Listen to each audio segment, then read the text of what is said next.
Up to. That's what I thought. Let's go! Yeah. Ooh, let's go. Wait. Hold up, Q. Yeah.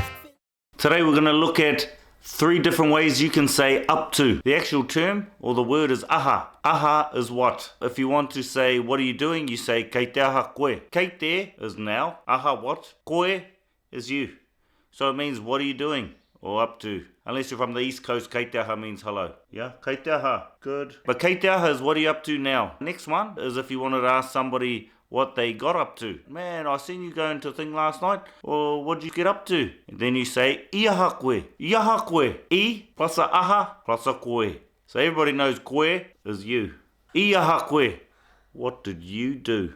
And the last one is, what will you do? What are you going to get up to? Oh, what are you doing after work? Ka aha koe. What are you going to get up to? And there's 3 different ways that you can use aha. So what are you up to? If you found this useful and you enjoy these videos, give it a like or give it a share and help spread te reo Māori throughout the world. Amai baba, kei te aha.